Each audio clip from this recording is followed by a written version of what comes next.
Ok, ya. Bienvenidos sean todos a esta segunda edición del finalmente seminario de Pregrado Online. Esta vez contaremos con Eduardo Obregón, ex estudiante de la facultad, donde sacó la licenciatura y el magíster, y hoy en día se encuentra haciendo su posgrado en Berkeley, Estados Unidos. Perdón si lo pronuncié mal. Bueno, para los que estén aquí por primera vez, les recordamos que esto se hará cada semana a esta misma hora, viernes a las 7 de la tarde, e iremos semana a semana intercalando entre estadística y matemática. La próxima ya vendrá algo de estadística. Sin más que decir, que se presenta aquí, o sea, lo que iba a decir Eduardo, y eso. Las preguntas, no sé, Edu, si queréis que te la vayan haciendo entre tanto, la guardamos para el final. En cualquier momento. Ya saben. Sí, eso, te dejamos, todo tuyo. Ya, muchas gracias, don Sustancia. Hoy día voy a romper una racha que cada vez que había un seminario de algo yo tenía que hablar, o hablaba de dos cosas, de geometría hiperbólica o de matrices. Así que yo creo que mucha gente de acá ya debe estar media chata esos tópicos, así que cambié y voy a hablar de grupo. Y a ver cómo cambia. Ahí sí. Ya, no sé, ¿se sigue viendo grupo en primer año? Sí. Sí. Ya, en mis tiempos se veía. Y lo primero que uno veía era la definición de grupo, que era un conjunto que tenía una operación que cumplía propiedades bonitas, que le ponían nombre y uno no sabía para qué servía. Entonces había tres propiedades que asociaba, que era esto de que los paréntesis uno los ponía en cualquier lado y no importaba. Tuviera aquí cosas, a ver, me están tocando. Chucha. Ahí sí. Aquí hay un neutro. El neutro es que hay un tipo tal que uno lo opera con cualquier elemento y da el mismo elemento, y que hay inverso, que es que tengo un elemento y obtengo otro tal que al componerlo me da este neutro de que tenía la propiedad anterior. Y notación que creo que es usual, que en vez de escribir este puntito para denotar la composición, lo voy a omitir. Ya, yo creo que muchos de nosotros ya somos familiares al menos con esta definición de grupo, pero con muchas nociones en matemática, lo importante no son las definiciones, sino lo que podemos obtener a partir de las definiciones, y yo creo que lo importante en esta teoría de grupo, bueno, como la mayoría de las teorías, son ver ejemplos. Entonces, los ejemplos que uno ve incluso antes de saber lo que es un grupo, bueno, primero el grupo trivial, que es solo tener la identidad y nada más. Los números enteros con la suma, donde el neutro es 0, y en este caso la inversa de x es menos x. Y de la misma forma puedo hablar de los números racionales, los números reales, los números complejos. Y luego después, si ya han visto un poco de álgebra lineal, hablar de cosas más sofisticadas como Rn, bueno, Zn no es un espacio vectorial, es un módulo, pero la cosa sí. Y también tengo esto que son los enteros módulo n, que es lo mismo que los enteros, pero cuando llego a n tengo 0, ya que es como sumar en un reloj. Y la gracia es que todo esto, a muchos de estos los vemos antes de saber lo que es un grupo, a veces antes de entrar en la U. Y todas estas cosas cumplen una propiedad que es ser abeliano, que es que el orden de la suma no altera el resultado, que es una propiedad bien bonita, pero en este contexto de grupos no es necesaria. Y hay cosas que no son abelianas. Y quiero ir a los ejemplos, bueno, a los ejemplos usuales que se ven en el curso de Álgebra Abstracta 1, que es donde se ve grupos con un poco más de detalle. Y los ejemplos que se ven son los diedrales, que son, tome su polígono regular favorito y vea todas las simetrías posibles, y dibuje un hexágono. Y la gracia es que todas las simetrías posibles vienen de dos tipos solamente. O roto, en este caso roto en 2pi partido 6. Tengo la reflexión en un eje, y toda posible simetría la puedo obtener de aplicar cierto número de veces este, o R, o S, o alguna de sus inversas. Y de hecho hay una cosa que se llama presentación, y la presentación de este grupo del diedral es la que está ahí. N es 1, donde n es el número de lados que tengo, S cuadrado es 1, porque si reflejo dos veces obtengo, o sea, vuelvo a lo que tenía inicialmente, y está esta relación extraña ahí que no es muy relevante. Ese es un ejemplo y se juega harto con ese grupo. Y los otros grupos con los que se juegan son los simétricos. o los alternantes, que son los grupos de permutaciones. Tengo un conjunto finito, que por lo general se dice que es el 1, el conjunto del 1 hasta n, y lo que se hace es tomar todas las posibles biyecciones. Y la composición aquí en el grupo es la composición de funciones que uno tiene siempre. O sea, para gente que haya tomado álgebra abstracta, estos deben ser los ejemplos usuales, más los que vimos al principio, y el ejercicio para ustedes que ya tomaron abstracta es, si yo a todos estos grupos le aplico producto, puede ser directo o semidirecto si vieran, y yo les digo que obtienen casi todos los grupos del ramo. Dense un minuto para pensar algún grupo que no haya estado en esta lista que di.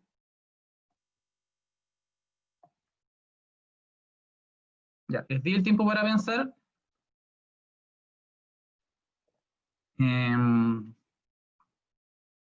Así que la idea es salirse un poquito de lo que se ha visto en el curso. A ver, creo que puedo verlo el chat. Alguien dijo el Monster Group. Ya, pero el Monster Group no se ve. Que alguien me diga una presentación del Monster Group y yo le compro.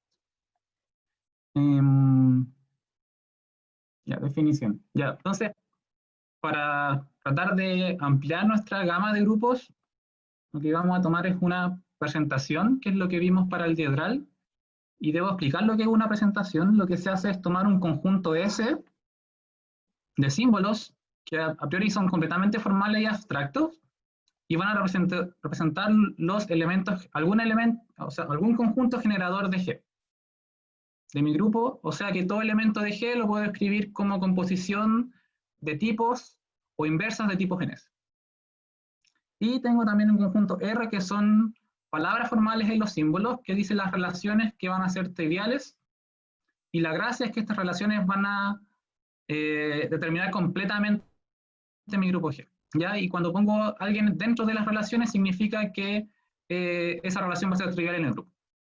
Entonces, como ejemplo, Z, todo número en Z lo puedo escribir como 1 más 1 más 1 o menos 1 menos 1 menos 1, de alguna forma, así que el generador va a ser A y corresponde al 1, y no hay ninguna relación necesaria, así que puedo tomar vacío como el conjunto de relaciones. Z cocientado con NZ, ahora también tengo el 1 módulo n que generó, pero ahora tengo una relación trivial que es A a la n, y en notación aditiva sería decir que n es congruente a 0 módulo n, y eso es casi definido. Y el Z cruz Z, que está generado por dos tipos, A y B, que van a representar el 1,0 y el 0,1. Y esta relación que está acá, lo que está diciendo es que AB igual a BA, que es decir que estos dos tipos conmutan.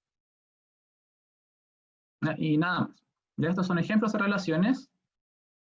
¿Hay preguntas al respecto? Vamos a ver más generadores, más generadores y relaciones en un momento. A ver.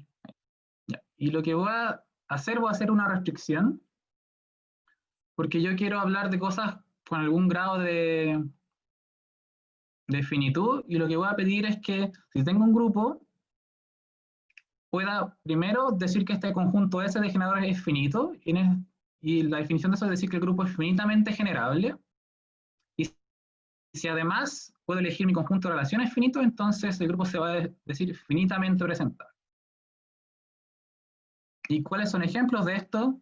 Bueno, todo grupo finito es finitamente presentable porque es finito nomás. ¿Hay alguna forma de escribirlo? O sea, de hecho pueden tomar de hecho pueden ver la tablita. No sé si en algún momento han hecho el ejercicio de escribir la tablita para un grupo finito.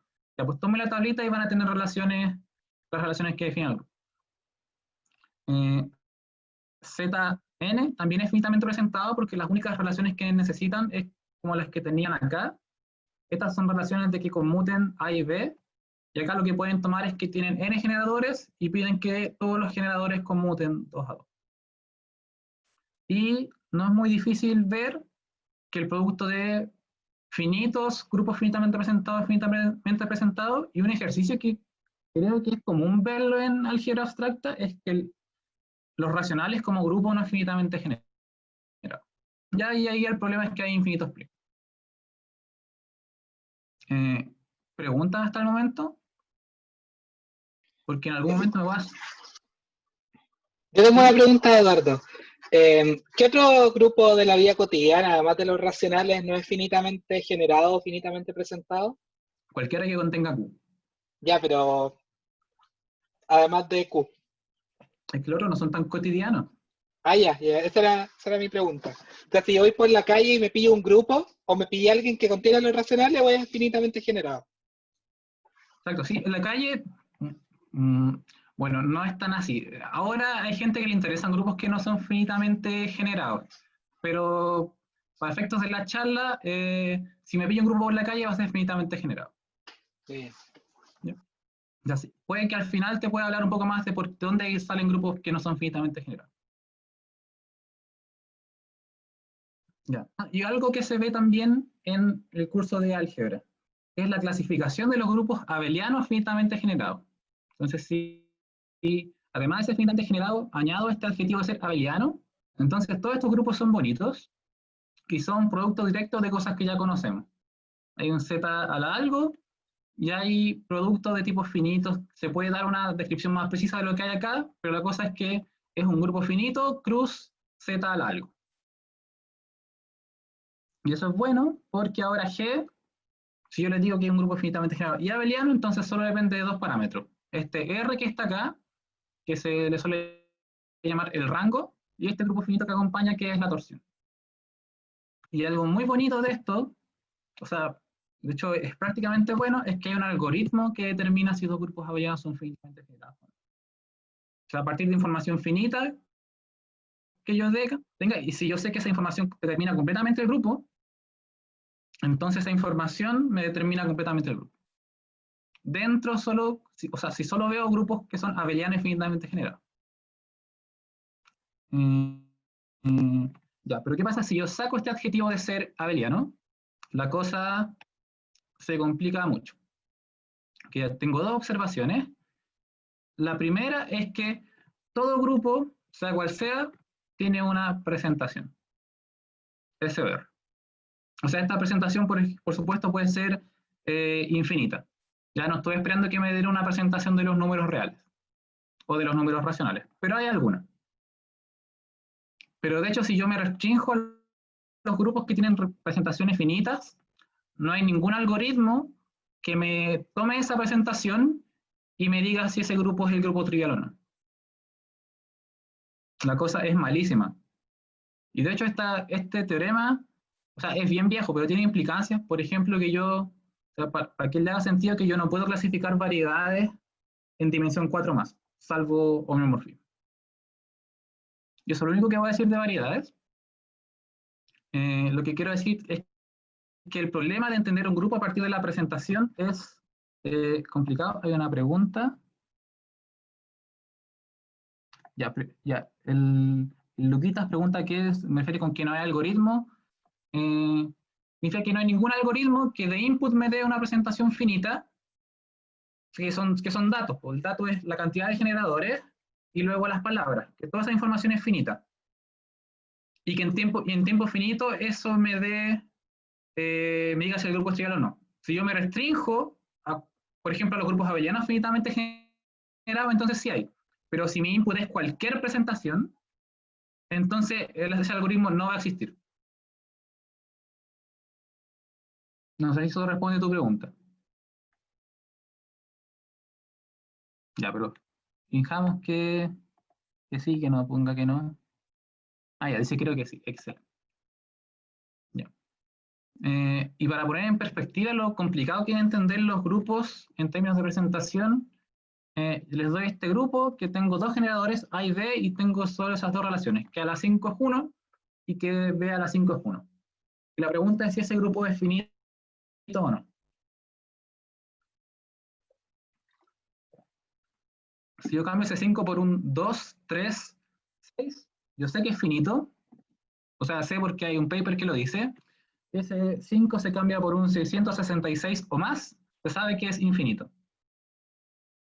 Pero si es 5 no se sabe. Así que si quieren sacar un paper, métanse a ver problemas de este estilo.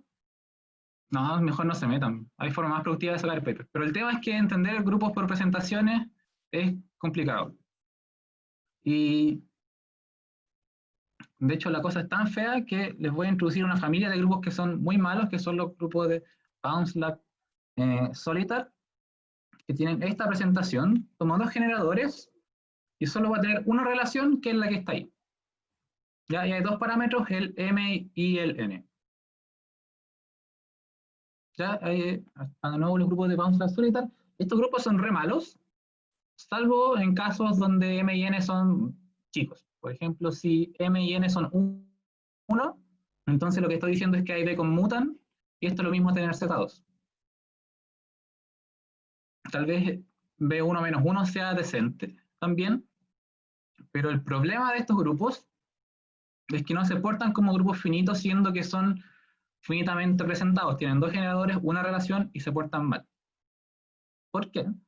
Porque, por ejemplo, en B2,3, ahí debería haber una coma, el homomorfismo, pueden ver que el homomorfismo generado por decir, yo mando el A al A, el B al B cuadrado, y luego cualquier cosa que se genere por A y B, lo llevo al correspondiente que se genera por A y B cuadrado. Pueden corroborar que esta cuestión es sobreyectiva, pero que no es inyectiva. Entonces, sobreyectiva, según yo, es un problema de álgebra abstracta que no es tan peludo. Ver que es inyectivo es más truquero, porque va a decir que el tipo que está acá, ese B inverso, A menos 1, bla, bla, bla, va a la identidad. Primero, que es retruquero elegir este tipo, y segundo, es retruquero ver que este tipo no es trivial en el grupo. Pero no importa. Lo importante es que este grupo, por muy simple que sea su presentación, cumple esta propiedad extraña de tener un homomorfismo sobreyectivo pero no inyectivo. Que es lo que a uno le gustaría en el caso de grupos, no sé, que se comporten decente. Donde decente va a ser que se comporte como un grupo finito. Ya, yo dije que no iba a haber matrices, y de hecho alguien puso en el chat que matrices igual que acá, y eso era un poco mentira, porque les quiero hablar de grupos que son lineales. Entonces voy a asumir que la gente ha visto lo que es un cuerpo. Entonces, ¿qué va a ser un grupo lineal? Voy a tomar el grupo de las matrices invertibles de algún orden para algún cuerpo, y quiero que haya un homomorfismo inyectivo. Y ya yo voy a ocupar esta flechita curvada para homomorfismo inyectivo. Exacto, la carta trampa. Ya, y entonces C lineal es decir que yo puedo ver este grupo como un subgrupo de matrices. Solo eso. Pero en verdad yo no quiero hablarles de por qué estos grupos, o sea, por qué me meto a hablar sobre lineal, porque es más fácil definir lineal que algunas otras propiedades que sean bonitas. Por ejemplo, la propiedad de que todo homomorfismo sobreyectivo sea también inyectivo se llama Sarkopfiano. Y tendría que hablarles por qué Sarkopfiano es una propiedad interesante, pero no quiero. Entonces prefiero que me crean que C lineal es una propiedad interesante. Y esa va a ser la premisa de la charla, pero a cambio de eso no les voy a hablar mucho de matrices, salvo un par de ejemplos. Entonces, el primer ejemplo es que todo grupo finito es lineal. ¿Y cómo uno puede ver que todo grupo finito es lineal? Hay dos argumentos. Primero, los grupos que ya conocemos, que son los simétricos, ver que estos son lineales. Y lo que uno puede hacer es tomar matrices de permutación. ¿Qué es lo que son estas matrices de permutación? Tomo las matrices que a un vector le van a permutar las coordenadas. Entonces, si tengo esta permutación, la que manda el 2 al 4, el 4 al 5, el 5 al 3, y que fija el 1 en S5, la llevo a esta matriz. Esa matriz lo que va a hacer justo cambiarlas, o sea, permutar las coordenadas acorde a la permutación. Y eso me da un homomorfismo inyectivo de Cn en GL. Y ahora nos acordamos del teorema de Cayley, que todo grupo finito se puede ver como un subgrupo del grupo simétrico. Entonces, todo grupo finito lo puedo ver como un subgrupo simétrico, y todo grupo simétrico lo veo como un subgrupo de matrices, así que todo grupo finito es un subgrupo de un grupo de matrices. Excelente. ¿Y qué es lo que viene después? Ahí sí. El segundo ejemplo. El segundo ejemplo dice que todo grupo finitamente generado y abeliano es lineal. Y aquí ocupamos la clasificación que teníamos antes. Es bueno tener clasificaciones en matemática. En cualquier ámbito, si tiene una clasificación, de la gracia que existe. Porque la clasificación nos permite descomponer todas las cosas en términos de la estructura básica para generar. En este caso, la estructura básica eran los finitos, que ya está. Y los z algo, aquí, ¿cómo los puedo volver lineales? Bueno, z lo puedo escribir como un A, lo lleva 1 a 0, 1. Pueden ver que eso es inyectivo, que es homomorfismo. Y el otro ingrediente es ver que el producto de grupos lineales es lineal. Y eso también es, no sé, yo encuentro que no tiene mucha gracia cómo se hace. Lo que no hace es el primer grupo como la primera parte, o sea, como la diagonal izquierda superior, el segundo grupo como la parte derecha inferior, y uno hace este comportamiento diagonal y uno ve que todo funciona. Ya no es tan interesante. ¿Ya? Y no es interesante porque hay una clasificación. La clasificación hizo todo el trabajo por nosotros. ¿Ya? Yo les hablé entonces de los grupos finitos que eran, o sea, los grupos finitamente generados, que abelianos, que ya vemos que son lineales. Tengo este grupo de bounds absolutar que no son lineales. Bueno, no lo he dicho, pero no lo son. Entonces le quiero hablar de algún grupo que sí sea lineal y que sea interesante. Y en primer lugar a ver son los grupos libres, ya que también tiene una presentación súper fácil. Fn va a estar generado por n tipos y ninguna relación. Entonces, ¿qué significa? Que cada elemento de mi grupo libre van a ser palabras en el alfabeto de los GIs y sus inversas. ¿Y qué es lo que va a hacer para la composición? Va a ser concatenar palabras. Y concatenar palabras, ¿qué significa? Que si compongo estos dos tipos de acá, estos G3 se me van a cancelar y estos G2 se me van a sumar, entonces los exponentes de 15 más 7 queda 22 y los otros quedan como están. Y esa es la única, o sea, en verdad no tengo toda la libertad. Bueno, supongo que es claro el nombre del grupo. Pero lo importante de esto es que hay una propiedad universal y no vamos a ocupar mucho, pero es lo que hace que estos grupos sean importantes per se, que es que todo grupo sea generado por n elementos, entonces lo puedo describir como un cociente de Fn. De hecho, esa es casi la definición de presentación, pero no importa. Lo importante es que hay una universalidad en estos grupos. Así que ustedes debieran ser fan de estos grupos como yo lo soy de ellos. Algunas cosas sobre estos grupos. Bueno, F1 solo tiene un generador sin relación y ya habíamos visto que eso era Z. Y para n igual 2 o más, el Fn va a ser no abeliano, así que es un grupo que probablemente no han visto en su clase de álgebra abstracta. Bueno, no es abeliano porque ser abeliano es una relación, o sea, es una relación. Así que no relaciones implican abeliano. Y otra cosa importante es que, o sea, como mientras más grande sea n, más generadores tengo. Entonces se supone que estos grupos debieran ser cada vez más grandes. Pero la cosa es que estos grupos no crecen mucho. Entonces yo puedo decir que todo grupo libre lo puedo ver como un subgrupo del grupo libre en dos elementos y el índice va a ser finito. Y esto me dice que los Fn son todos más o menos parecidos. Ya y esto ocupa... Entonces, ¿se puede hacer con teoría de grafos? No pienso hacerlo, pero les doy un ejemplo. Por ejemplo, estoy en F2 y para encontrar un F3 adentro tomo A cuadrado, AB y BA y ustedes pueden comprobar que entre esas tres palabras no hay ninguna relación salvo las triviales. Así que esto va a ser un subgrupo y creo que debería haber puesto en alguna parte que el índice de esto es, ¿cómo debiera ser? 2. ¿Y cuál es la proposición que tengo acá? Es que todos estos grupos son lineales. Ya estamos en la premisa de que ser lineal es bueno y los grupos libres son buenos, así que debieran ser lineales. ¿Y cómo se le hace? Ya vimos que todos los grupos Fn están contenidos en F2, así que basta ver que F2 es lineal. Y lo que hago es definir este homomorfismo que está acá.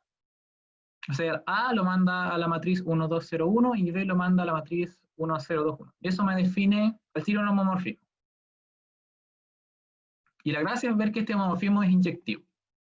Y no lo voy a hacer.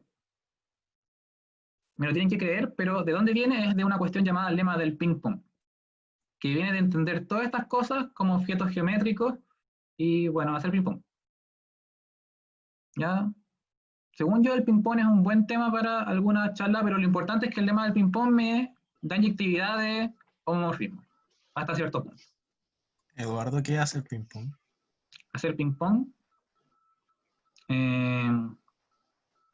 Ping-pong lo que me dice es que, o sea, yo quiero ver que una palabra, si la palabra me, o sea, si un tipo generado por A y B me da un tipo trivial, entonces tiene que ser trivial. Hacer ping-pong es elegir conjuntos de forma que cada vez que tengo una palabra, voy a ir, o sea, tengo mi conjunto y tengo mi pelota. Entonces una palabra no trivial me va a dejar mi pelota en algún conjunto en el que yo no partí. Y la única forma en que yo vuelva al tipo donde estaba es que la palabra sea trivial.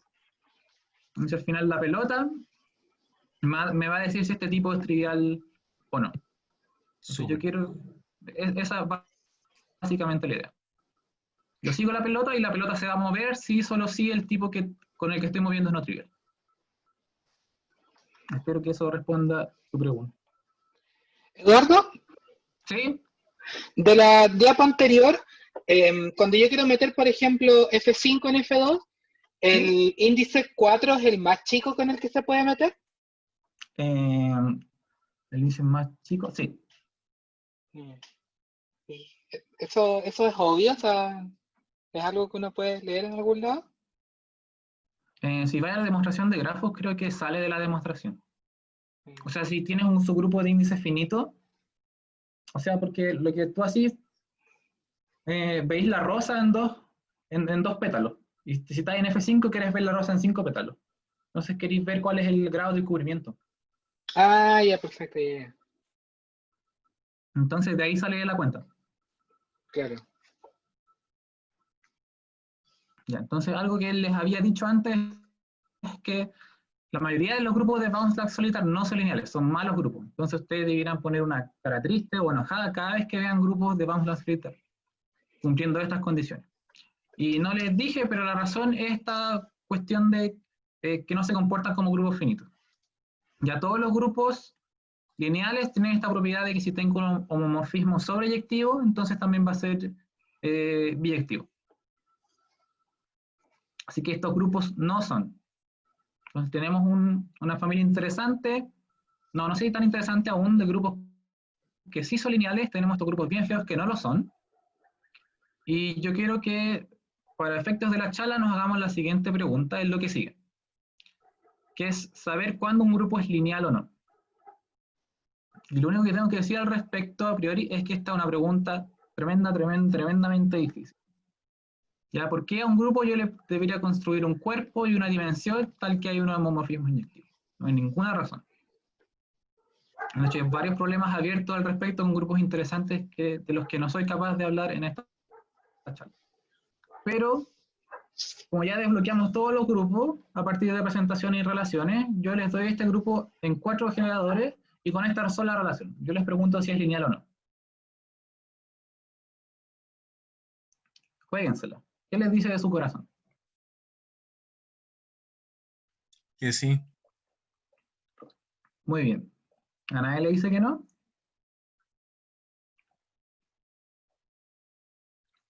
¿Estoy seguro? Podría decir que no también. Podría ser que no. Ya arrugaste. ¿Viste? ¿Perdiste No, el no, premio? digo que sí. No, Era ya por- perdiste el premio. Bueno, la respuesta es que sí. Sí, pues, ¿cierto? Es obvio que sí. Y es tan obvio que es parte de un teoremazo que salió hace 11 años. Lo siento, J. Lo intentaste. Ya, pues está este teoremazo. ¿Ya? Entonces, antes de ir al teorema, quiero devolverme. No, quiero devolverme. Ahí sí. ¿Ya? ¿Y cuál es la gracia de esta presentación? Esta tiene una presentación da lo mismo los generadores, pero tiene una sola relación, y la relación es una potencia, no trivial. ¿Ya? En este caso la potencia es 1500. ¿Ya? Y lo que ve este teorema es de generadores, da lo mismo la cantidad de generadores, pero alguna potencia que sea al menos 2. Y la gracia es que todos los grupos que están acá son lineales. Este es un teorema de una conjetura de Bounce-Black de los 70 que fue probado hace 10 años. Entonces se demoraron, ¿cuánto? 40 años en probarlo. Y esto debieran verlo como un teoremazo. Deben sentirse privilegiados de ver un teorema moderno en una charla de pregrado. Ya, entonces, ¿de qué va a tratar el resto de la charla? Voy a enfocar un poco más a ver cómo se prueba este teorema. Ya voy a ser bien ambicioso y eso es lo que voy a apelar. Pero para eso vamos a tratar de economizar notación. Entonces, los grupos que cumplan la condición de arriba, es decir, generados por una cantidad finita de tipos, con una sola relación que sea una potencia no trivial, lo vamos a llamar grupos con torsión de una relación. Ya en el PPT va a ser GTUR, pero voy a decirle grupos de una relación. Y se va a asumir que tienen torsión siempre. Algunas cosas que decir acerca de estos grupos es que, bueno, si n es mayor o igual que 2, estos grupos siempre son infinitos. Este es el M. Entonces, si tengo al menos 2 generadores, estos grupos son infinitos siempre. Así que probablemente son grupos que no hayan visto en su curso de álgebra abstracta. Y respecto a este tema de encontrar cómo saber si un grupo es lineal o no, les voy a decir una estrategia general que ya la vimos, que es que si yo quiero probar que que una familia de grupos es lineal, voy a encontrar alguna otra familia de grupos que yo sé que sean lineales y ver que todo grupo que yo quiero que sea lineal, en este caso los grupos de una relación, sean subgrupos de esta familia bonita. Esto es lo que ya hicimos antes con los grupos finitos. Para ver que todo grupo finito era lineal, lo que vimos era primero ver los grupos de permutaciones, que es el análogo a esta familia S, y luego ocupamos el teorema de Cayley para ver que todo grupo finito estaba dentro de un grupo. Entonces la idea es similar, y lo que quiero hacer ahora es describir cuál es esta familia bonita de los grupos S. Entonces vamos a hablar de los grupos de Artin de ángulo recto. Ya los RAC es la sigla en inglés, pero solo les voy a decir grupos de Artin y vamos a asumir siempre que es ángulo recto. Estos grupos son bien bonitos. Son bien bonitos porque dependen de información combinatorial, en este caso de un grafo. Y ahí el grafo va a ser la noción más vaga que tengan de grafo. Tienen un conjunto de puntos que llaman vértices, y esos puntos los unen por arista. Ya no hay nada de dirección, ¿cómo se llama? De multiloops y cosas raras. No tengo puntos y tengo aristas. Entonces, ¿qué es lo que voy a hacer? Tengo que elegir mis generadores, y voy a elegir un generador por cada vértice de mi grafo, y lo que voy a decir es, si tengo 2 vértices y esos vértices están unidos por una arista, entonces van a conmutar. Y si esos vértices no están unidos por arista, pues no conmutan. Entonces hay un sí y solo sí. Esa relación es bastante simple, pero hay que ver ejemplos. Entonces, por ejemplo, si tengo esta estrella, que es un grafo de 5 vértices donde todo está unido con todo, es lo mismo decir que todos los vértices conmutan entre sí. Entonces tengo 5 generadores, todos conmutan entre sí, y aquí este 5 debería estar arriba y no abajo. Entonces tengo Z cruz Z cruz Z cruz Z cruz Z. Eso es. Así que esta familia de los grupos de Artin me contiene todos los grupos, o sea, todos los Z largos. Pero, ¿qué pasa si yo cambio y me voy al otro extremo? El otro extremo sería tener, por ejemplo, 3 vértices y ninguna arista. Eso significa que acá al lado derecho no tengo ninguna relación, así que tengo el grupo libre. Y en este caso, en 3 generadores. Así que esta familia me contiene todos los Z largos y contiene todos los grupos libres, pero también contiene más cosas. Entonces, por ejemplo, si acá tengo 3 vértices y solo 2 aristas, entonces el tipo, el vértice de abajo va a conmutar con los otros 2, que representa el generador del Z. Y estos 2 tipos de arriba no van a conmutar entre sí, así que puedo verlo como un F2 adentro. Y este F2 va a conmutar con el Z porque están las aristas.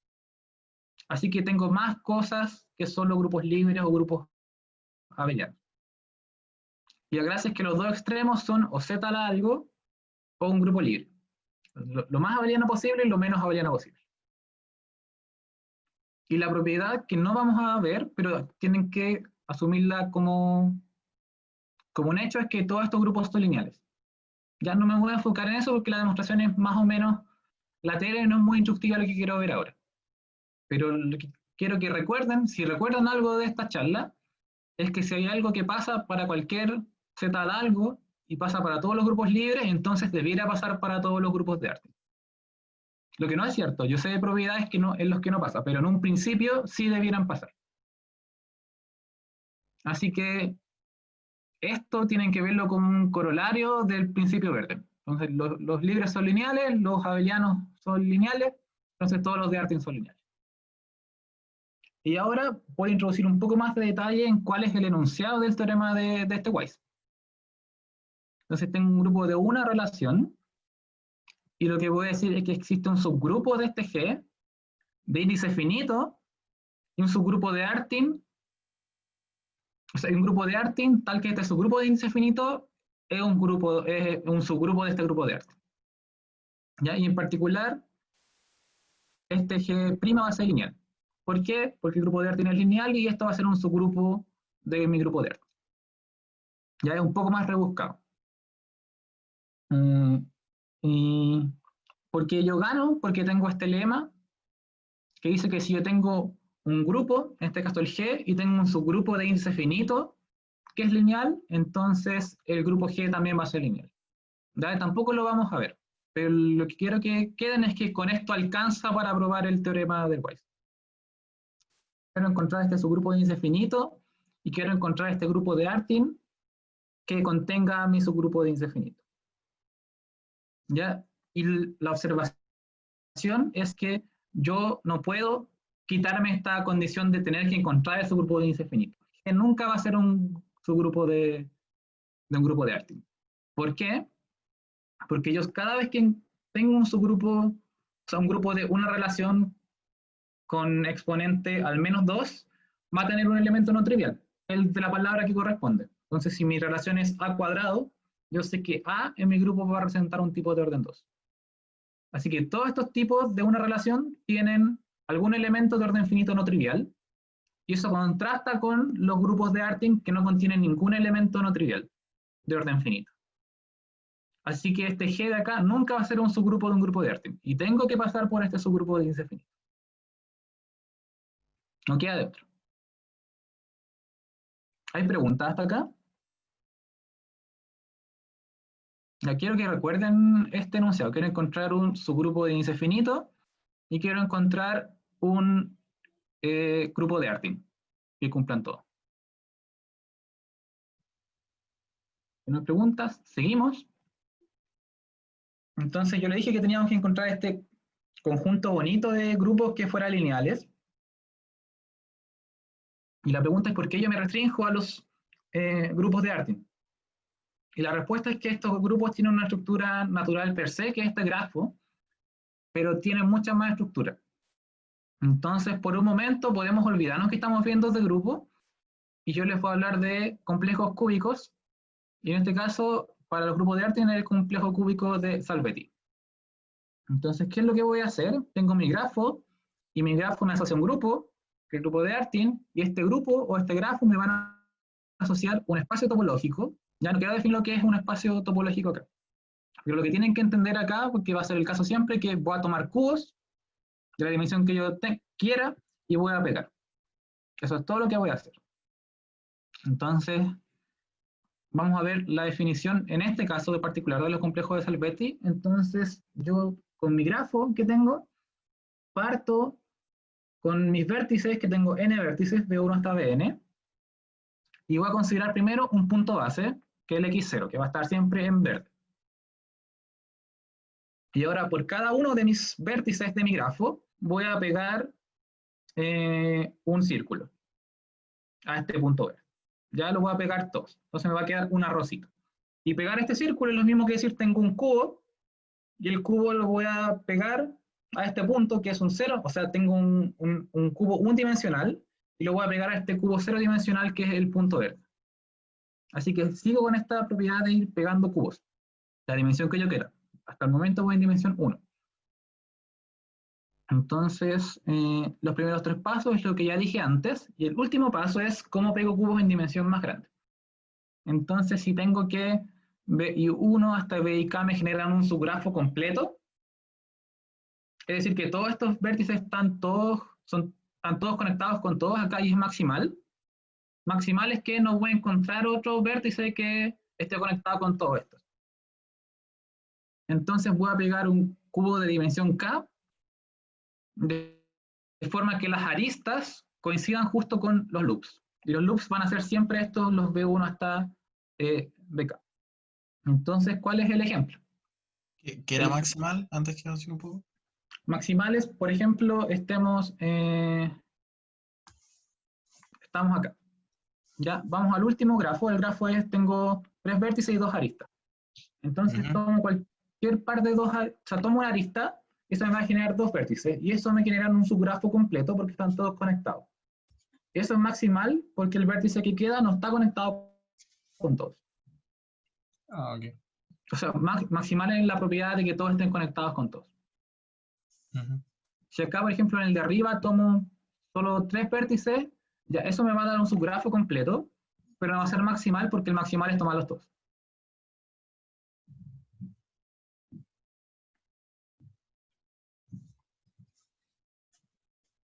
Entonces, por ejemplo, asumamos que hay como en el caso que teníamos antes, tenemos un grafo, o sea, tengo esta arista y estos dos vértices que me forman su grafo maximal de mi grafo gamma. Entonces significa que a priori yo tengo mi punto verde y tengo 2 aristas, la de B1 y la de B2. Y lo que yo voy a hacer es pegar ahora algo 2-dimensional, voy a pegar un cuadrado. ¿Y cómo lo voy a pegar? Lo voy a pegar de forma que si tengo mi B2 en rojo y mi B1 en amarillo, se vea como un toro. Ya toro es la rosquilla que hemos visto siempre. Y que de hecho es lo mismo, que estos dibujos son lo mismo, y aquí hago la identificación de que estas 2 aristas rojas son la misma. Hagan el ejercicio y peguen las 2 rojas, las 2 aristas rojas, y hagan el ejercicio de pegar las 2 aristas azules. Con la orientación que les di, y les va a quedar una rosquilla. Y esto lo puedo hacer en dimensiones más grandes también. Y esa es la idea de los complejos de Salvetti. Entonces, ejemplos. Ejemplos es, si yo tengo el grafo sim aristas, entonces tengo la rosita solamente. Y si tengo el grafo completo en 3 vértices, entonces tengo el toro. Ya esto es un grafo maximal. Entonces lo que voy a hacer es lo mismo que antes, pero en 3 dimensiones. Tengo un cubo y voy a pegar mi cubo por caras opuestas, siguiendo la misma orientación. Eso va a quedar una versión tridimensional de la rosquilla, que no sé dibujarla, pero espero que usen la imaginación. Y la gracia es que cuando pegan, van a tener acá solo un punto, solo un vértice que va a ser el verde que van a hacer. Que cuando yo pego, todos son el mismo. Y aquí en vez de tener, ¿cuántas son? 12 aristas, tengo 3, que son las que debiera tener. Así que a cada grafo le puedo asociar un complejo cúbico, que es el de Salvetti. Y el interesante que yo encuentro es este gamma, que ahora tomamos un grafo, pero no es completo. Entonces yo tengo 2 subgrafos completos, que es el B1-B3, que me debiera dar un toro, y el B2-B3, que me debiera dar otro toro. Y la gracia es que estas 2 cosas las voy a pegar. El complejo que me da es pegar 2 toros por el loop que corresponde al vértice amarillo. Y este dibujo tal vez no se nota tanto, pero tomen 2 toros y en el toro que se pone está arriba, marcan el loop amarillo que está abajo. En el toro de abajo, el loop amarillo corresponde a lo que está arriba y pegan justo por el círculo. Entonces son 2 toros pegados por un círculo. Estos son tipo de cosas, espacios topológicos que aparecen en los complejos de Salvetti. No son cosas tan rebuscadas. O sea, puede que esto sea rebuscado, pero entre todas las opciones de pegar cubos, esto no está rebuscado. Esto sí es rebuscado. ¿Ya? Se supone que antes pegábamos cubos por seguir este algoritmo a partir de un grafo. Pero ahora, supongamos que no partimos del grafo y queremos pegar cubos a tajo de destajo. Entonces lo que hacemos es, bueno, tome los cubos que quiera, asuma que todos tienen largo 1 y va a pegar de la forma que quiera. Entonces estas cosas largas tienen que considerarlas como 1 cubos de largo 1 y los pegan por los bordes y pueden hacer lo que quieran. Entonces, aquí va a ser importante es importante, por ejemplo, que vienen distinguir que acá tengo dos cosas que parecen cubos tridimensionales, pero uno no va a tener el interior y otro sí. ¿Ya? Y todo esto es cubo. A priori, o sea, hay ciertas reglas que me dicen cómo tengo que pegarlos, pero a priori, imaginen que no hay ninguna regla. No quiero ser específico en las reglas. Una pregunta puede ser, ¿para qué estoy pegando tanto cubo? ¿A qué le importa pegar cubo y concluir cosas? Y la gracia de los cubos es que es una cuestión que yo puedo llamar hiperplano. Entonces, vamos a los casos más simples posibles. Un hiperplano de un cubo de dimensión k va a ser siempre algo de dimensión k menos 1. Entonces, si estoy en el 0 cubo, que es un punto, no tengo hiperplano. Si estoy en el 1 cubo, que es un segmento, el hiperplano va a ser el puntito del medio, que separa todo por la mitad. Si estoy en un 2 cubo, que es un cuadrado, tengo dos hiperplanos, el verde y el rojo, que son 1 cubos que me parten mis 2 cubos por la mitad. Si estoy en un cubo tridimensional, tengo 3 hiperplanos, uno por cada coordenada. Ya sé si tengo un n cubo, tengo n hiperplanos, y esos hiperplanos van a ser de dimensión n-1. ¿Hay preguntas al respecto sobre cómo se eligen hiperplanos? Ya, a priori no hay ninguna dificultad, pero no hay ninguna gracia de estos hiperplanos. Entonces la idea es tomar este complejo cúbico grande que tengo a la derecha y asociarle el hiperplano. Así que vamos de a poco. Tengo arriba a la izquierda, tengo este complejo cúbico que tengo uno tridimensional, dos dimensionales y un segmento. Entonces debería tener un puntito azul, acá debería tener dos hiperplanos, acá dos hiperplanos y acá tres. Pero la gracia es que si tomo el amarillo acá, lo uno con este segmento amarillo lo voy a considerar como el mismo hiperplano.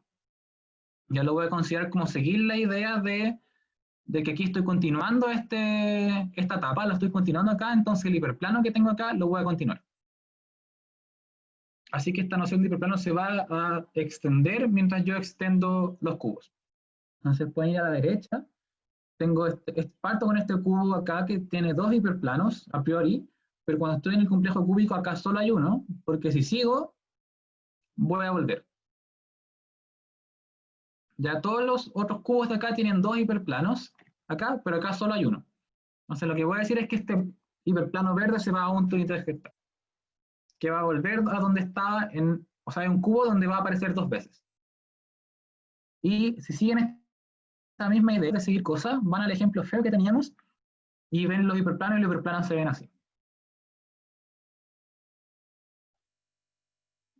Ya, aquí tengo 3, tengo 2, y aquí el hiperplano rojo sigue un montón. Ya, todo esto rojo que ven acá corresponde al mismo hiperplano que tengo en el cubo. Y ahí la pregunta es, ¿a qué le importan los hiperplanos? Y la gracia es que estos hiperplanos nos van a poco que reconstruir el grafo. Y esto se le llama el grafo de contacto. Entonces parto con X, mi complejo cúbico. Entonces los vértices de este grafo van a ser todos los hiperplanos en X. Y voy a decir que dos vértices van a ser adyacentes, en este caso dos vértices van a ser adyacentes, si los hiperplanos que representan se intersectan. Entonces acá traté de ser lo más preciso con los colores para ver cómo se ve. Entonces tengo este hiperplano azul, un punto, no intersecta con ninguno, así que no se une. Pero por ejemplo aquí el verde, el amarillo y el rojo, los tres intersectan. Así que debiera tener aritas acá. Pero el amarillo, que es el mismo que está acá, intersecta con este verde oscuro, así que tengo una arista. Y lo mismo con esto, no sé ni qué color es, un naranjo oscuro, que intersecta con el verde. Así que aquí también tengo una arista. Y esta es la idea del grafo de contacto. Entonces un poco más de esfuerzo y uno va al ejemplo feo que tenía antes y uno le puede recuperar el grafo de contacto. Más fea esta cosa, parece como hecha con plasticina, pero no importa. La cosa es que tienen que creerme que este grafo de contacto me codifica prácticamente toda la información. Entonces, ¿cuál es la propiedad? La propiedad es que, recuerden que si yo tengo un grafo, entonces tengo mi complejo de Salvetti, ¿cierto? Que es este bonito que teníamos antes. Pero ahora yo parto de cualquier complejo cúbico, y aquí hay un par de adjetivos que no les quiero hablar mucho, pero son los complejos que van a aparecer cuando hablemos de grupos de torsión.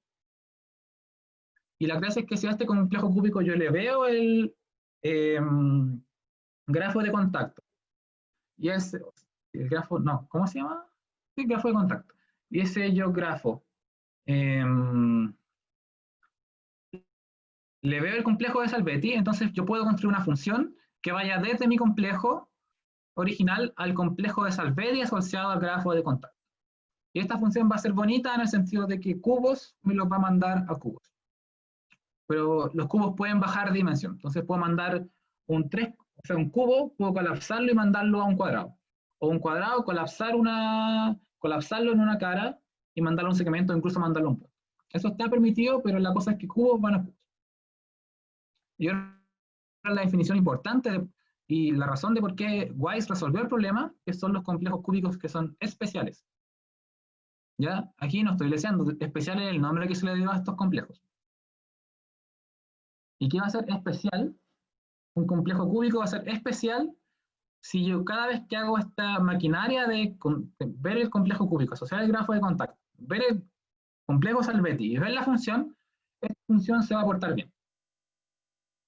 ¿Y qué va a hacer que se porte bien?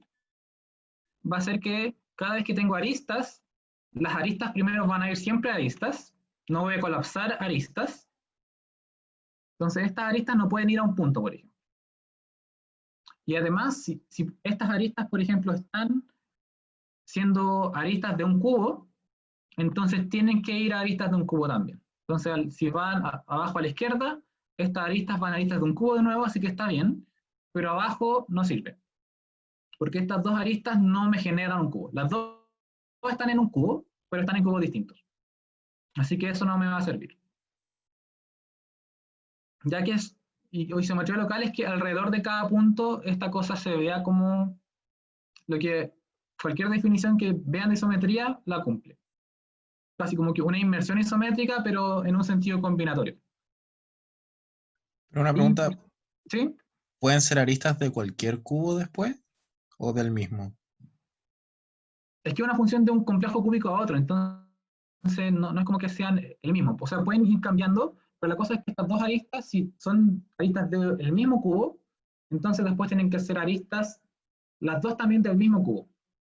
Puede que haya varios cubos, pero al menos uno. Ok. ¿Ya? Entonces, omitiendo todos estos adjetivos que debieran aparecer, tienen que creerme que esta es la noción importante de complejo especial. Y ejemplos de esto son todos los complejos de Salvetti. El caso clásico. Y de hecho, si hacen el ejercicio, tomo el complejo de Salvetti, el grafo de contacto es el mismo que el grafo con el que partí para definir el complejo de Salvetti. Así que esta función de acá es la identidad. Y la identidad, en cualquier noción decente, va a ser una isometría. Así que el ejemplo que tienen que ver de complejos especiales son los complejos de Salvetti. Y esto deberían verlo como casi una generalización.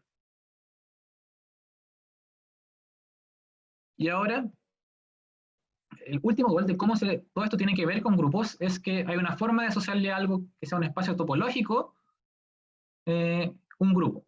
¿Ya? Y esto es usual, no quiero hablar mucho de grupo fundamental, supongo que en varias charlas pueden hablar al respecto, y no sé si es tan poco común verlo en estas charlas de seminario. O sea, si se van a algún seminario, probablemente van a grabar el grupo fundamental. Entonces, prefiero seguir mi tiempo en hablar de cosas que probablemente no vayan a ver en seminario. Lo único que quiero es que recuerden que si tengo algo, un complejo cúbico en este caso, le puedo asociar un grupo. Por ejemplo, si tengo el complejo de Salvetti, lo que voy a recuperar es el grupo de Artin asociado. Eso pueden verlo si saben qué significa el grupo fundamental. Pero lo importante es que si tengo un complejo cúbico que es especial, y G es este grupo fundamental, entonces esta inmersión bonita que viene de ser especial me va a inducir un homomorfismo inyectivo. Y el homomorfismo inyectivo, que es que como un subgrupo en este este caso de Artin, o sea, como subgrupo de un grupo de Artin. Así que todo grupo, que es el grupo fundamental de un complejo especial, es un subgrupo de un grupo de Artin, por ende lineal. Y en este contexto, ahora la película es más clara. ¿Por qué surgieron estos complejos cúbicos? Porque si tengo un grupo de una relación, entonces me gustaría encontrar un subgrupo de índice finito, que es el grupo fundamental de un complejo cúbico especial. Entonces da lo mismo lo que sea el grupo fundamental, pero si encuentro un complejo cúbico y un subgrupo de índice finito, tal que este subgrupo sea el grupo fundamental de mi complejo cúbico, gané. Gané porque esta propiedad de arriba al tiro me va a encontrar el subgrupo de Artin. Así que al final yo no encuentro el subgrupo de Artin. Lo que quiero hacer es encontrar este complejo cúbico. Ya, y me quedan 5 minutos, me dijeron que era 1 hora, así que les voy a decir por qué este truco funciona cuando tengo grupos de una relación. Ya creo que es lo único que no hemos visto. Así que para eso debo definirles la complejidad de una palabra. Recuerden que todos estos grupos son de la forma, tenemos ciertos generadores y una pura palabra que es una potencia no trivial. Y este W va a representar el tipo que estamos elevando a la n. Y defino la complejidad de una palabra como su largo menos la cantidad de símbolos que van a aparecer en la palabra. Y en este caso, símbolo, yo voy a decir que la inversa de un tipo va a contar como el mismo tipo. Y como la cantidad de símbolos que aparecen no puede ser mayor que el largo, entonces este siempre es un número no negativo. Entonces, como ejemplo, si mi palabra es AB, el largo es 2, y aparecen 2 palabras, A y B. O sea, aparecen 2 letras. Así que la complejidad es 0. Para A, B cuadrado, C cubo, el largo es 6 porque es A, B, B, C, C, C. Y aparecen 3 letras, A, B, C, así que la complejidad va a ser 3. Y en el caso de W, A, B, A inverso, B inverso, el largo es 4, pero aquí solo aparecen 2 palabras, A y B, porque A inverso lo voy a considerar como A y B inverso lo voy a considerar como B. Así que solo aparecen A y B, y la complejidad es 2.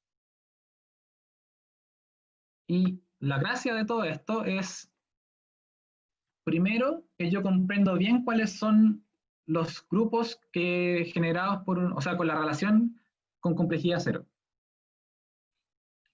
Ya esto no lo voy a hacer porque requería definir un poco de cosas que no quiero definir, pero como la definición es re fácil ver que G contiene un grupo libre de índice finito. Que es casi lo que yo quiero, porque los grupos finitos, o sea, estos grupos de índice finitos son, o sea, les puedo asociar el complejo de Salvetti La Rosa. Así que estos grupos son buenos.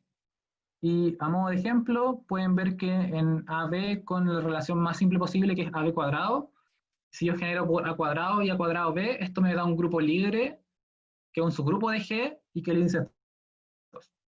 Pero, ¿cuál es la gracia de esto de la complejidad? Es que si yo tengo un tipo acá con complejidad positiva, entonces hay un proceso que se llama extensión HNN, que no importa lo que sea, pero la cosa es que yo inductivamente puedo reconstruir este G a partir de un G tilde con complejidad más chica. No importa lo que sea esta extensión HNN. Pero hay una forma de construir que todos los tipos de acá yo los puedo construir a partir de un tipo con complejidad más chica, y luego con complejidad más chica, y luego con complejidad más chica, a partir que, o sea, hasta que llegue a complejidad 0, que es algo que ya entiendo. ¿Ya? Y eso se le suele llamar jerarquía. Tengo un proceso inductivo al cual de grupos que yo ya entiendo, solo de complejidad 0, puedo construir todos los tipos de mi familia. Ya, y la última slide. Y aquí viene la idea de Wise, que vamos a usar la jerarquía para construir este complejo cúbico. Recuerden que para un grupo quería encontrar un subgrupo de índice finito y un complejo cúbico especial que fuera el grupo fundamental. Entonces la inducción es en la complejidad. Yo les dije que en complejidad 0 siempre puedo encontrar un subgrupo de índice finito que es el grupo libre, así que el complejo cúbico que voy a asociar es la rosa. En este caso sí es FK con K pétalos. Y ahora si la complejidad es más grande, Entonces yo puedo decir que G es una extensión HNN de un G tilde con complejidad más pequeña. Así que inductivamente a este G tilde ya le construí el complejo cúbico, que es el X tilde que va a ser el rojo, que va a estar acá. Entonces la gracia es cómo a partir de este X tilde que es rojo construyo el X para G, lo que voy a hacer es pegar algo más de este X tilde. Entonces hay un Y que es el azul, que va a ser un subcomplejo de X tilde, que es lo que está acá. Y lo que voy a hacer es tomar eso cruz el intervalo. Y ser un subcomplejo, acá significa que este Y está hecho por cubos. Aquí, así que si tú este Y cruz intervalo, este K, que es lo amarillo que voy a pegar, sigue estando hecho de cubos. Así que lo que obtengo también es un complejo cúbico. ¿Ya? Y la gracia es que este I va a aparecer dos veces. Eso no lo dije, pero I va a aparecer dos veces. Entonces, si estoy en 0, 1 cruz I, tomo el 0 cruz I y lo pego por un lado, y tomo el 1 cruz I y lo pego por el otro. Que es como está en el mono acá. ¿Y cuál es la gracia de todo esto? Es que Weiss probó que todos estos complejos que están acá, por este proceso, son especiales. Y por supuesto, eso no lo va a ver, esa es la parte donde están los detalles técnicos. Pero lo importante es toda la idea que hay detrás. Entonces, tengo todos estos grupos abstractos. ¿Y cómo resolví el problema? El problema lo resolví asociándole un objeto geométrico, en este caso combinatorial superdecente, que son los complejos cúbicos especiales.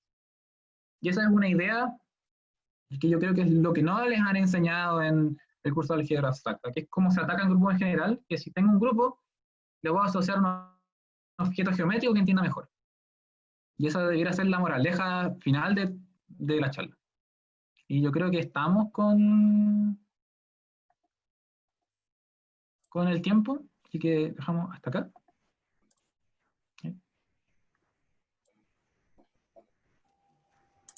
Ahora, ¿preguntas? ¿Alguien puede hablar, obvio? Bochín tiene la mano levantada. Sí, yo tengo un par de preguntas, Eduardo. Ya, déjame mover para... Espérate, deja ver para ver los rostros de quien me está preguntando. Ahí sí, ¿ya? Yo, Nicolás, mucho gusto. Sí, bueno.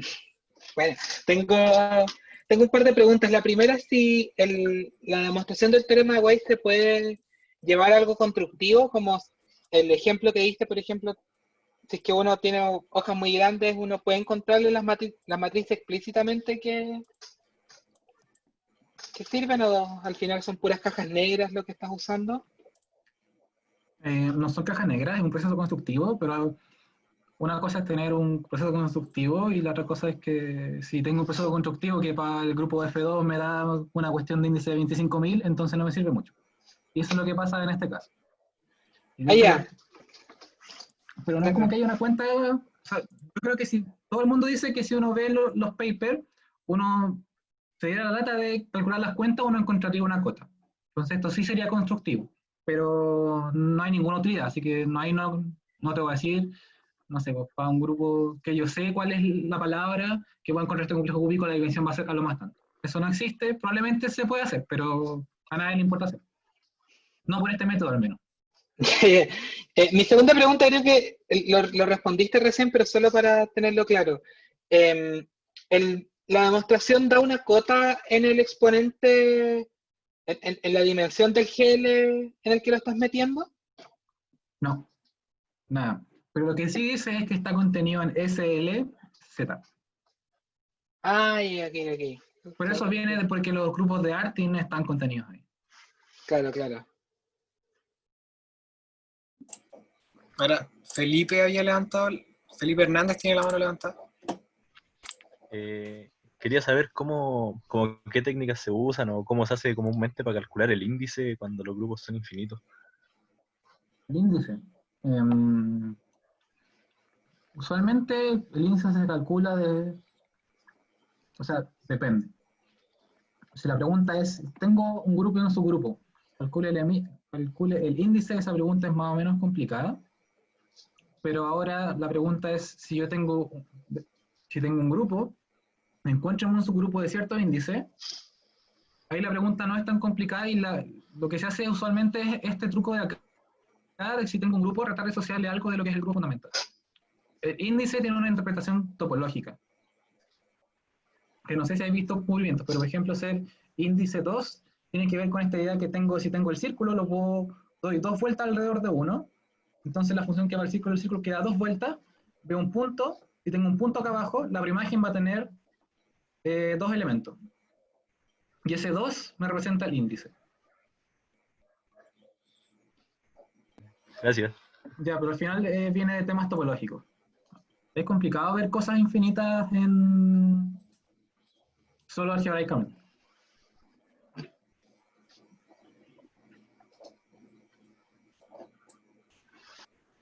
El Lucas dice, podría ser un sketch de cómo se construyen. Y la respuesta es que no. No, o sea, el sketch es esto.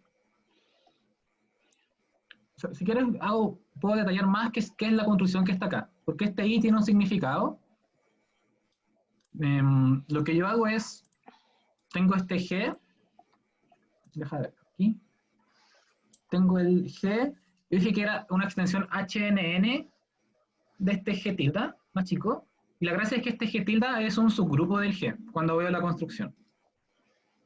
Y este i que está acá, debieran verlo como el complejo cúbico que yo obtendría para el g tilde. No. Para un subespacio, para un subgrupo del g tilde. Esta extensión HNN depende de dos tipos, este g tilde y un subgrupo. Entonces, tengo el g tilde, que está este rojo, y este subgrupo especial, que es el grupo por el que yo voy a pegar, está asociado al i. Y la gracia es que todo esto es geométricamente bonito. Es geométricamente bonito en el sentido de esto de ser isometría local. Algo importante sí es que esto de isometría local no es cierto si yo estoy en el caso de sin torsión.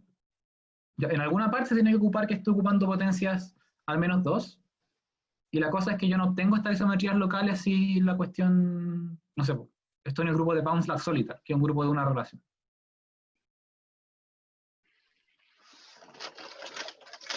Pero así con las herramientas que tengo, que es no hacer dibujos, no sé cómo podría darte un sketch más detallado. En este caso tampoco te podría ayudar a mandarte el paper, porque el paper es ilegible. Sí, o sea, es ridículo, se demoraron, o sea, este es del 2009, la primera versión del paper salió el 2011 y lo publicaron este año. O sea, se demoraron 10 años en decir si esta cuestión está lista, lo que es ridículo, eso no pasa. Pero eso es un ejemplo de gente con buenas ideas que escribe muy mal. No sigan el ejemplo del señor Weiss. Por favor.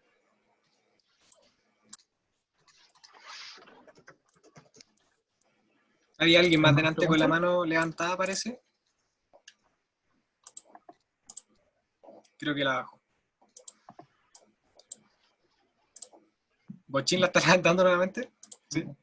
Sí, me surgió otra pregunta, Eduardo. ¿Conocemos para otras familias de grupos finitamente presentados que que puedan probar que son lineales además del resultado de Weiss? Sí, el resultado es un poco más general. O sea, hay grupos que ya se sabía que son lineales y que esto da una prueba más fuerte, pero yo dije que ser lineal era una excusa de propiedad bonita. Hay propiedades mucho más bonitas que ser lineales que vienen de esta construcción. Y esta construcción, o sea, se hizo buena, bueno, por el caso de grupos de un relator con torsión, y otro por el caso de tres variedades. O sea, de grupo fundamental de tres variedades hiperbólicas. Porque es una cuestión extraña. O sea, tenéis tu grupo fundamental y ya tenía un espacio bonito asociado, que es esta variedad hiperbólica, pero por alguna razón no te sirve ver la variedad hiperbólica. Tenéis que ver información combinatorial. Tenéis que formarte el complejo cúbico del grupo fundamental para concluir la propiedad.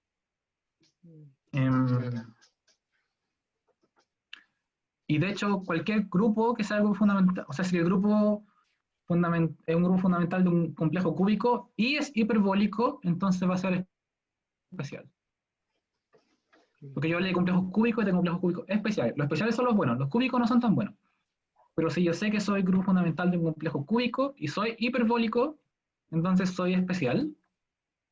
Y ese es un resultado poderosísimo de mi papito. Y yo creo que lo mejor que se tiene hasta el momento es que yo puedo generalizar a lo que se llama ser relativamente hiperbólico.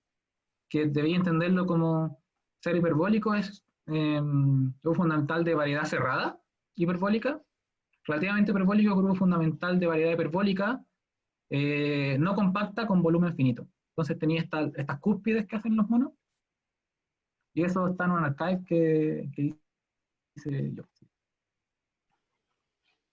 O sea, lo más general es un mundo relativamente hiperbólico. Pero sí, la gracia no es ver complejos cúbicos per se. Tengo algunas familias interesantes de grupos y les voy a asociar estos complejos cúbicos porque los complejos cúbicos especiales son muy decentes, ¿no? Tienen demasiadas propiedades buenas.